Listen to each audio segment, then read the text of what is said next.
Guys, welcome to the coding chat. This is Aarzoo Pawar. HTML series के second lecture में आप सभी का स्वागत है। गाइस, आज इस लेक्चर में मैं आपको वेब पेज के बेसिक स्ट्रक्चर के बारे में बताऊंगी। डेट मीन्स अगर हमें कोई HTML फाइल बनानी है तो उसकी बेसिक स्ट्रक्चर क्या होती है वो मैं इस वीडियो लेक्चर में आज आपको बताऊंगी। So guys, without wasting of time, now let's get started.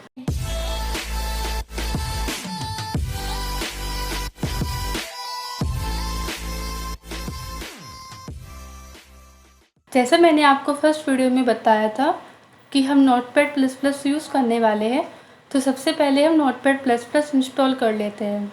उसके लिए आप अपने ब्राउज़र पर जाइए और वहाँ पर सिंपली टाइप कीजिए Notepad++ डाउनलोड। अब आपको सबसे पहले जो लिंक दिख रहा है डाउनलोड्स Notepad++, आप उस पर क्लिक कीजिए। इस पर क्लिक करने के बाद Notepad++ का लेटेस्ट वर्जन Notepad++ 7.8.7। तो आपको क्या करना है, आपको इस लिंक पर क्लिक करना है। इस पर क्लिक करने के बाद अब आप यहाँ से डाउनलोड कर सकते हैं अपने सिस्टम की रिक्वायरमेंट के हिसाब से। डेट मीन्स अगर आपका सिस्टम 32 बिट को सपोर्ट करता है तो आप 32 बिट में डाउनलोड कीजिए। अगर 64 बिट को सपोर्ट करता है तो आपको 64 बिट में डाउनलोड करना है। मैं 64 बिट में डाउनलोड कर रही हूँ।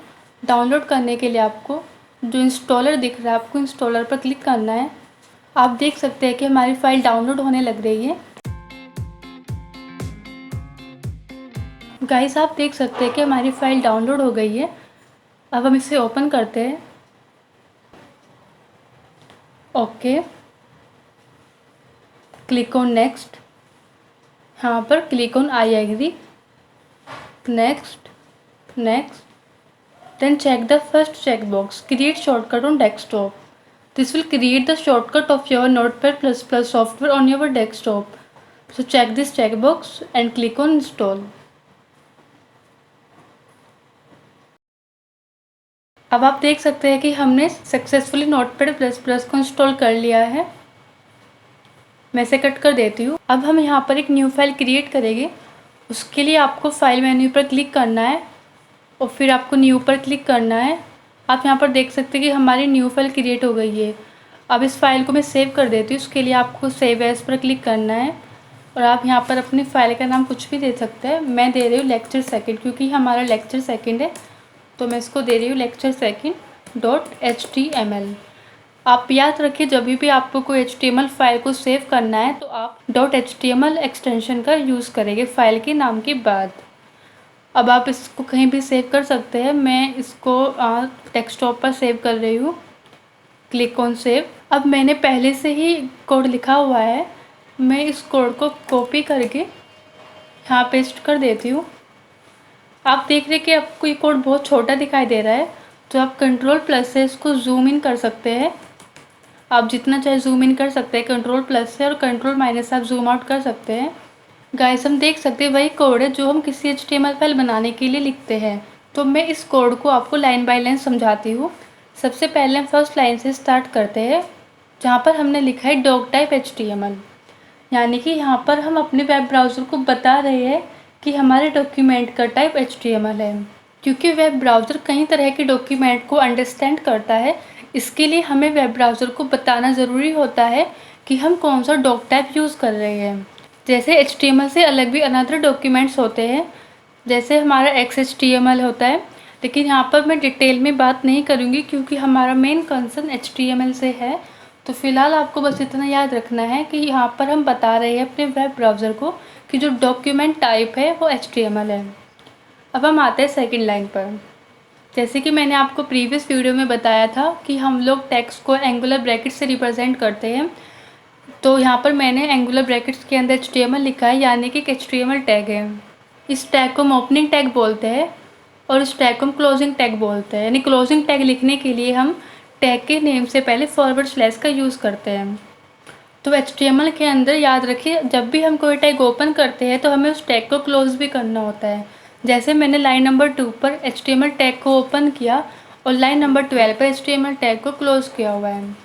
उसके बाद हम चलते हैं अपनी लाइन नंबर 3 पर। वहाँ पर मैंने एक अनदर टैग को ओपन किया हुआ है जिसका नाम है हेड। अब इस टैग के अंदर हम क्या क्या लिखते हैं वो मैं आपको बताती हूँ।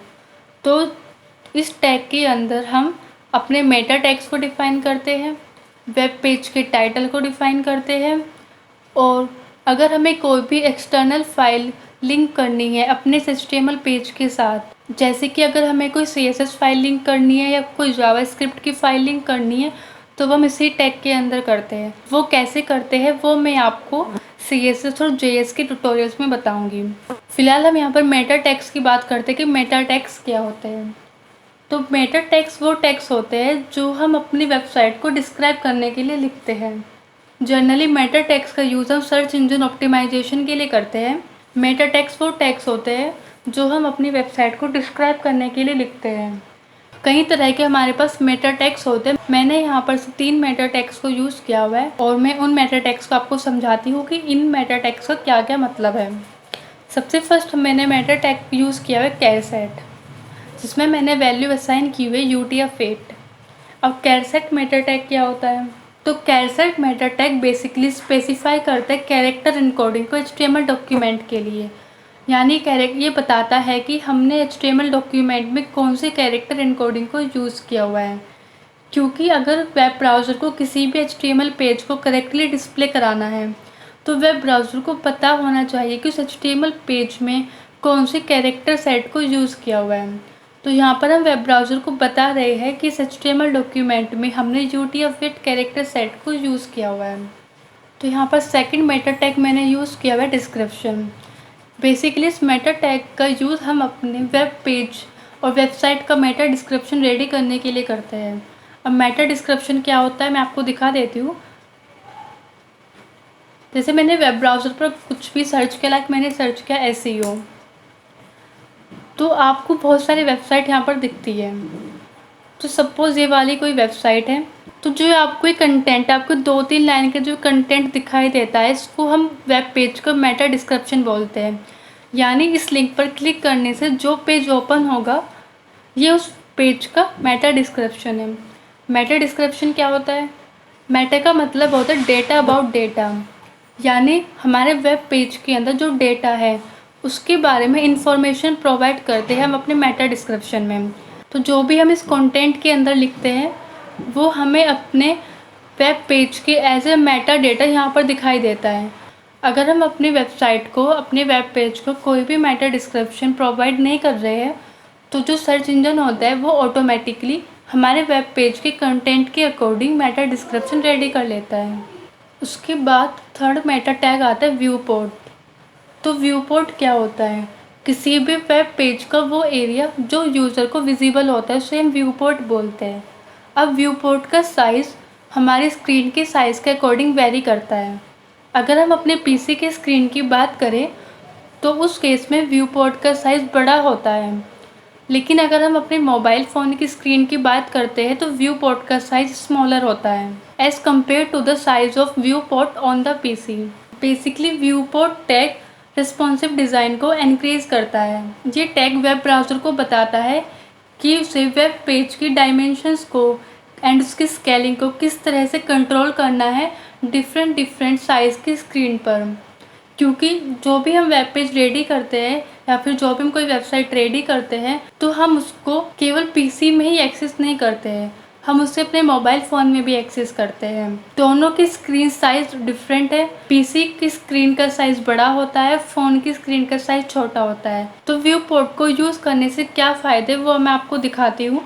आप यहाँ पर देख सकते हैं, अगर हम व्यू पोर्ट मेटा टैग को यूज़ नहीं करते हैं और हम अपने वेब पेज को मोबाइल में एक्सेस करते हैं, तो हमारा वेब पेज कुछ इस तरह से दिखाई देगा, तो देखने में बिल्कुल भी अच्छा नहीं लग रहा है। लेकिन अगर हम view port Meta tag use करते हैं और फिर अपनी वेब पेज को अपने मोबाइल में एक्सेस करते हैं, तो आप देख सकते हैं जो व्यू पोर्ट का साइज़ है उसने अपने आप को जो मोबाइल की स्क्रीन का साइज़ है उसके अकॉर्डिंग फिट कर लिया है।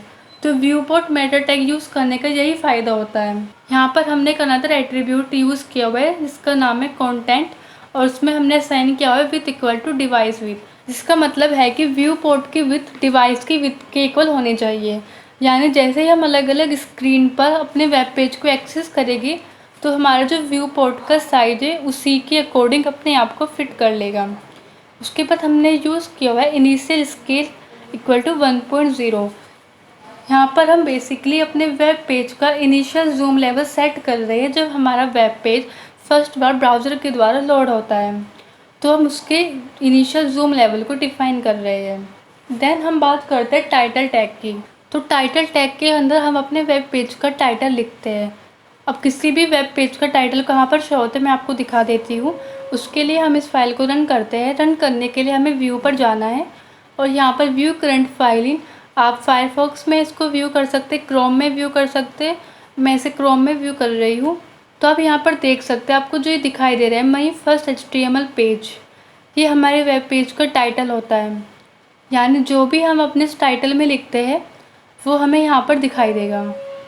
सपोज़ अगर यहाँ पर मैं कुछ चेंज कर दूँ, मैं यहाँ पर लिखती हूँ my first title page created by me, तो मैं इसको कंट्रोल एस से सेव करती हूँ और ब्राउज़र पर जाकर उस पेज को रिफ़्रेश करती हूँ। तो आप यहाँ पर देख सकते हैं कि हमारा जो टाइटल है वो चेंज हो गया है। तो इस तरह से आप अपने वेब पेज को कोई भी टाइटल दे सकते हैं। अब आपने यहाँ पर देखा होगा कि इतना सारा कोड, हमने 12 लाइन ऑफ कोड लिखा है, लेकिन फिर भी हमें अपने वेब पेज पे कुछ भी दिखाई नहीं दिया सिवाय टाइटल के। हमें बस केवल टाइटल ही दिखाई दिया है। आपके माइंड में क्वेश्चन आया होगा कि ऐसा क्यों हो रहा है कि हमें कुछ भी दिखाई नहीं दिया इतना कोड लिखने के बाद भी। तो ऐसा इसलिए हुआ है क्योंकि हमने अपने बॉडी टैग के अंदर कुछ नहीं लिखा। इससे ये बात साफ़ हो जाती है कि अगर हमें अपने वेब पेज में कुछ भी शो कराना है वो हमें कहाँ लिखना है, वो हमें बॉडी टैग के अंदर लिखना है। सपोज़ अगर मैं यहाँ पर लिखती हूँ हेलो और इसको कंट्रोल एस से सेव करती हूँ और अगेन अपने ब्राउज़र पर जाकर इस पेज को रिफ़्रेश करती हूँ, आप यहाँ पर देख सकते हैं कि यहाँ पर हेलो आ गया है लिखा हुआ। तो जो भी मैंने बॉडी के अंदर लिखा है वो हमें यहाँ पर अपने वेब पेज के विजिबल एरिया पर शो होगा। तो गाइज़ आज के लिए इतना इनफ है। आज हमने देखा कि अगर हमें कोई HTML फाइल बनानी है तो उसका बेसिक स्ट्रक्चर क्या होता है। सो गाइज़ अगर आपको ये वीडियो अच्छी लगी है तो आप इस वीडियो को लाइक कर दीजिए और अपने फ्रेंड्स के साथ शेयर कर दीजिए। अगर आपकी कोई क्वेरी है तो आप कमेंट सेक्शन में जाकर हमें कमेंट कर सकते हैं। और अगर आपने अभी तक हमारे चैनल को सब्सक्राइब नहीं किया है तो आप चैनल को सब्सक्राइब कर लीजिए और आप बेल आइकन को भी प्रेस कर दीजिए ताकि जब भी हमारी कोई नई वीडियो आए तो आपके पास नोटिफिकेशन आ जाए और आप उस वीडियो को वॉच कर सकें। गाइस मिलते हैं अगली वीडियो में, तब तक के लिए गुड बाय।